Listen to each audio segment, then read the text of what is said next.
Coming up on Daily Iowan TV, we show you how one UI faculty member is changing the approach to dance. And we take a look at an event that raises awareness for a popular organization.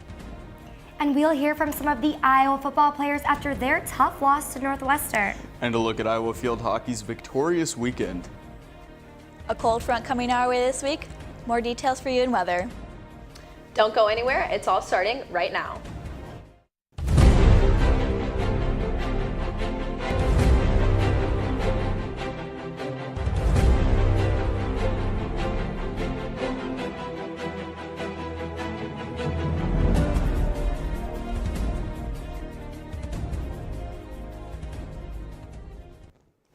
Good morning and thank you for joining us. I'm Ethan Gutstein. And I'm Alexis Tansey. On Tuesday evening, Monica Lewinsky will be presenting a lecture at the Iowa Memorial Union Main Lounge. The lecture is entitled The Price of Shame and will focus on Lewinsky's advocacy to create a safer and more compassionate social media environment. Lewinsky was the epicenter of a media storm in 1998 after being involved with an American political sex scandal with President Clinton. Make sure to tune into the Daily Iowan on Wednesday as Daily Iowan TV reporter Cole Johnson presents a recap of the event. The University of Iowa is home to many interesting and unique dance performances and practices. A part of this uniqueness is attributed to a faculty member with a one-of-a-kind view. Daily Iowan TV reporter Christopher Cervantes gives us this special staff feature. For several years now, the University of Iowa's dance department has been producing some of their finest performances in recent history. Part of this is due to the care and research done by UI faculty member Jennifer Kale. Kale, who has a background in sociology, has brought her own unique flair to her choreographed routines, one that explores the use of improvisation as a way to further the art of dance. Right at the root, at the very foundation, moving is perceiving. Movement is a perceptual mode, and so it is one of the most fundamental ways of finding out. However, Kale does not see this as simply a tool. She sees it as a practice that expands human and individual emotion both on and off the stage, and has devoted a good chunk of her career in researching the topic. Many people don't automatically understand dance or choreography as a mode of research, period. My interests as a citizen, as a person in the world, have infiltrated my art making more and more. With their senses firmly tuned in to the social and political atmosphere of both the nation and the state, Kale is looking forward to see where her research will take her. Reporting from downtown Iowa City, this is Christopher Cervantes, Daily Iowan TV. The University of Iowa Foundation student philanthropy group Phil has announced their Fall Life with Phil Talk. On Thursday, November 2nd, Andy Code will be speaking at the Old Capitol Senate Chamber. Among Code's many accomplishments, he is the founder and chair of the Chicago Fellowship, and he sits on the University of Iowa Center for Advancement Board, where he has been a committee chair since 2014. Phil stands for philanthropy and includes everyone who gives to the University of Iowa and everyone who benefits from those donations. To find out more information about Phil and the talk with Andy Code coming up, you can go to uifoundation.org/PhilWasHere. With recent events, the University of Iowa Department of Public Safety is launching a violent incident survival training course. The department believes that the safety is their most important responsibility. The course is set on flexible principles of run, hide, and fight. The 2.5-hour course will be taught at various locations and at various dates. For more information or to set up a session for your student org, you can email police@uiowa.edu or go to their website, police.uiowa.edu. Well, Ethan, yesterday's weather sure reminded me that winter is right around the corner. Yeah, and for the first time in a while, I had to put on a glove and coats. Let's toss it to the weather studio, where Susanna will tell us more about the week. Yeah, Ethan, it's going to get much colder and the temperatures are going to be much cooler this week, so make sure to grab your coats. Today, though, the high will stick in the mid-60s with partially cloudy skies, but tomorrow is when we'll really start to feel the temperatures cool down. Tuesday will be cloudy and windy, which will contribute to make it feel more cold as the high will only reach 48 degrees. Now let's look at our extended forecast. Wednesday and Thursday it will start to warm back up, but don't get too comfortable because on Friday the high temperatures will dip back down into the 40s for the rest of the week. And Friday night the low will reach 32 degrees, which is the freezing point, so we may see some frost overnight. For the football game on Saturday, we will see sunny skies during the day, but at night the low will get down to 30 degrees, so be sure to bundle up for the game. And Sunday we will end the weekend with sunny skies, a high of 48 degrees and a low of 32 degrees. And since we are in the height of pumpkin carving season, you may be wondering how to preserve your pumpkins while leaving them out on display. And with colder temperatures coming our way, leaving them out can speed up that process. Overnight, you should bring them inside if it's going to freeze. But further than that, to keep your pumpkin looking fresh, you can do a couple of things to extend its life. If you want to keep your pumpkin from molding, you should soak it in a solution of water and 3 tablespoons of bleach if you want your pumpkin to keep from wrinkling. You can coat it with Vaseline to seal it in the natural moisture, and if you want your pumpkin to be shiny and fresh, you can clean it with floor wax by lightly coating it with a towel to make sure your pumpkin lasts for up to 4 weeks. Happy pumpkin carving, Hawkeyes, and happy Monday. It was a beautiful day on Saturday to help raise awareness and money for a well-known organization. DITV reporter Mackenzie Cooper has the story. Food, children activities, live music, and a beautiful day. That's what made up the Make-A-Wish Iowa City fundraiser event, Wish Upon an Apple Tree. The goal of this event was to not only raise money to make these wishes come true, but to also raise awareness for Make-A-Wish and to inform the public about all that the organization does. Here, children were able to enjoy some fun activities, while adults could sip on some adult beverages while betting on the silent auction items, which raises money to help grant.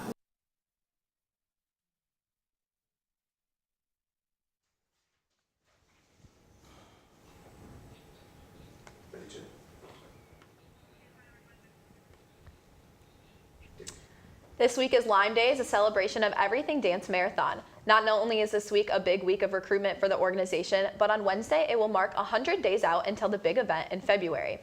Each day throughout the week will focus on a specific theme of dance marathon. Monday will be education, Tuesday recruitment, Wednesday inspiration. The week will finish off with the themes of appreciation on Thursday and celebration on Friday. To register to become a dancer or to donate, you can go to dancemarathon.uiowa.edu.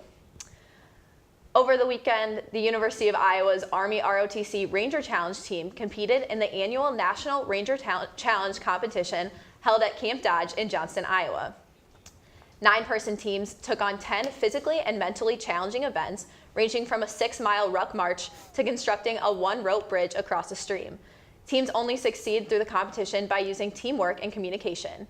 Even the smallest mistake in any event can have major consequences. 18 teams from 11 universities competed in the region. The University of Iowa's team won 3 events and took 4th place overall. Well, I mean, on Saturday, Iowa faced Northwestern in a must-win game, and they just could not pull off the win. No, Ethan, it was not a good game to watch, but let's toss it over to Jacob and Taylor in the sports studio to find out how Iowa football can recover.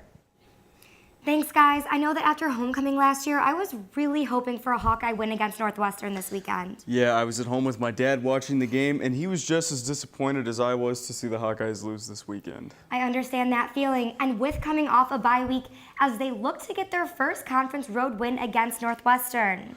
This one got off to a slow start with Iowa taking the first lead of the game off a Noah Fant touchdown with just 40 seconds remaining in the first half.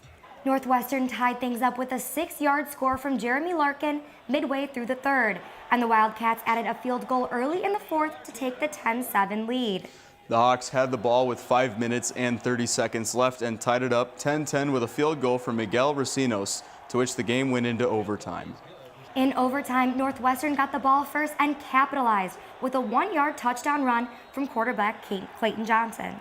But Iowa was not as lucky. The Hawks' drive and game ended with a drop pass from Noah Fant, and Iowa ended up falling 17-10. Of our team right now, we've had 3 games where we've come up short.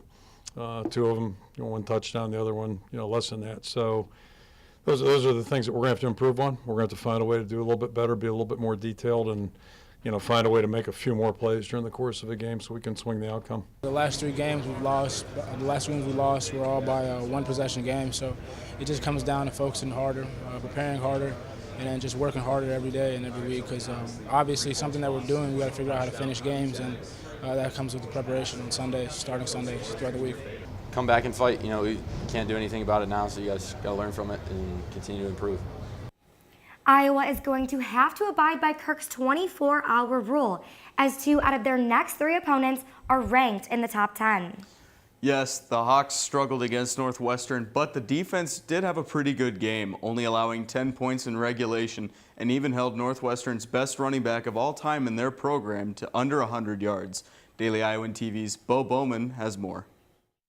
In a heartbreaking overtime loss to Northwestern on Saturday, Iowa's defense allowed almost 340 yards to the Wildcat offense and gave up what seemed like some big plays to Northwestern's career rushing yards leader. And we didn't cover him well enough, and he's a really good football player, and as you might imagine, he was one of the guys we were focused on in this ball game. But even though the defense had a couple big miscues, it's hard to put the blame on them, holding Justin Jackson, one of the top running backs in the Big Ten, to only 93 yards. Definitely, even though we held them, we held them 17 points, 10 points in the regular, game. We still have to play better, execute better. And, there's a lot of plays where we could have, executed better and just come back, just get off the field faster. After the game, Coach Ferentz talked about how irritating it was to put up such a strong defensive effort and still fall short.